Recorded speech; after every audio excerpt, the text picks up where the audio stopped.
Welcome back to Studio 5. It's a sport that has the word love in it, so surely there are relationship lessons to draw from the tennis court. My next guest calls these lessons game changers. Studio 5 relationship coach Dr. Matt Townsend shared this concept at a couples date night workshop not too long ago.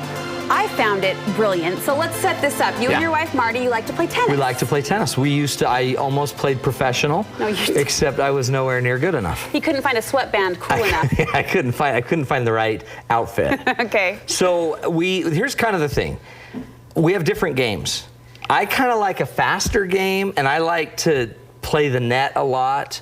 My wife just likes to stay at the baseline and just methodically destroy me, just consistently hitting baseline shots.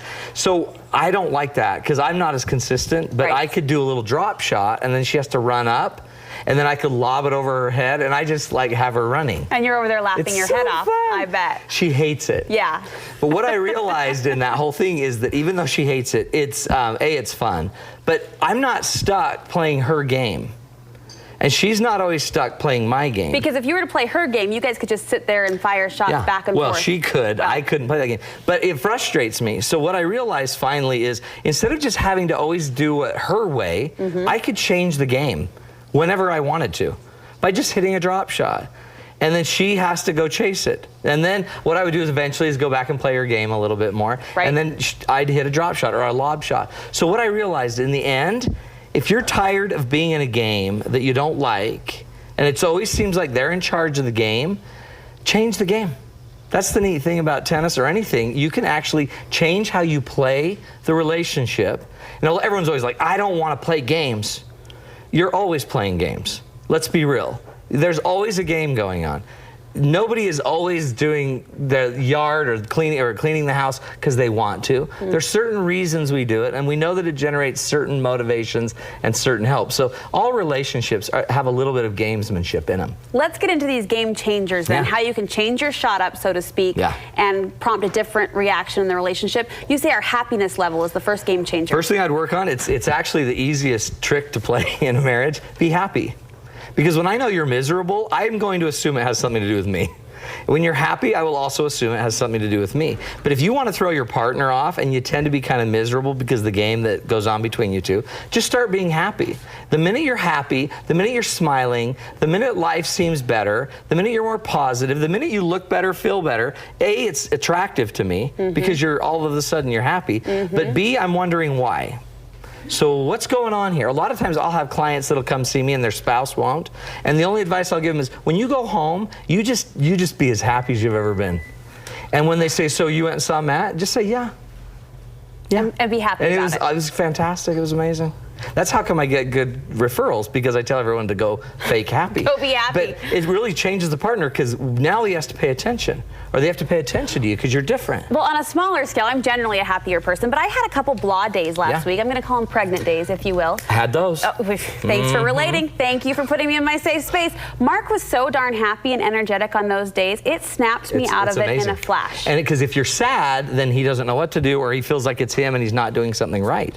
So that's a very basic idea, right? Just a very basic thing. What's more effective in a relationship if we were to stick with the sports analogy? Playing offense or playing defense? Watch. When you're stuck in a relationship and you don't like where it's going, you usually feel like all you do is play defense. So one of the rules is start playing offense, meaning start deciding how you're going to play the game. The neat thing about being on the offense is my goal is no longer to just stop you or to get you to quit doing what you're doing. When I'm on offense, my goal is to get to my goal. And if my goal is down the road and I know what my goal is, start playing toward that end. I don't need to always play your game and stop you. I can actually start to create my own movement in the relationship. If I'm not getting what I want from you, I can, like, I had a client whose husband would never go exercise with her. And she didn't feel like she could go exercise at night without him because that was their time together. So she just went on offense and said, if you're not going to go with me, I'm going to go. I'm going to go. And she was so happy. She didn't do it rude. She wasn't cold. She wasn't mean. She just said, bye. And she left and started doing Zumba. And he noticed it. And he's like, well, gosh. And she came home happy, and she wasn't punitive. So she carried those two ideas together. Happiness and changing and going on offense starts to create a different game. So we like relationships because they're comfortable, but you point out comfortable doesn't have to mean predictable. No. In fact, the interesting thing is you'll notice in a relationship, whoever's the least predictable partner usually gets the most attention. Sadly, it's kind of a sad truth. But if you're a highly predictable partner, then we don't pay attention to you because we know exactly what you're going to do. So if you want to start to shift up your game a little bit, be less predictable, be different. So all I ever teach somebody to do, if you want your partner to start paying attention, just do something different. For example, I had a lady whose husband never wanted to go on vacations and would never want to talk about money because vacations equal money, and money we don't ever talk about. So she could not do anything to get him to talk. And she's like, what am I supposed to do? And I'm like, well, I'd go on vacation. Really? And she's like, well, he'll be so mad. And then I'm like, well, what will he do when he's mad? Well, he'll come get mad at me. And I go, oh, so he'll want to come talk. Well, he'll want to yell. Well, but he'll come to you? And she's like, yeah. So when you go to him to talk about it, he runs away. But when you go on a vacation and start to plan a vacation, he'll come to you and start wanting to talk about it. She's like, yeah. And I go, well, let's not even go on the vacation. Let's just start planning one.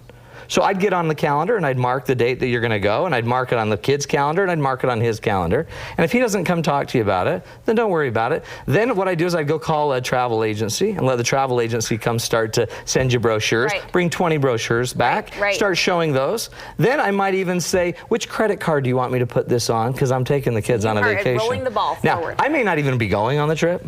But I'll bet you by the time you're asking for the credit card, because he doesn't like vacations, so you're just going to take the kids, I'll bet you bucks that want to talk. There's a sub-lesson here that caught my attention quickly. I want to hit this. You say, under this idea of being unpredictable, women need to maybe zip it and not always step forward with the answers. Sometimes not having an answer is the best thing. Do you know how many times couples come to me and they don't know what to do. They don't know how to fix their relationship, but let's just go to Matt. Let's go to Matt. Matt will know what to do. Sometimes when they come in, I just say, so they're like, what should we do? Should we do this? Should we separate? Should we divorce? And I'm like, I don't know. This is messed up. This may not have an answer, you guys. Not the answer This they may not wanted. have an answer. And when I don't have the answer, you'd be amazed at how quickly they do. Because it forces them to think ahead. To do it. So sometimes to be different, don't know what to do anymore. Because as long as you know what to do, then I don't need to know. So if you're sick and tired of a partner that never, ever knows what to do tonight for dinner, knows what to do for any of it, then just don't know. If you weren't there, he'd have to figure it out, right? So if you don't know, he'll have to figure it out.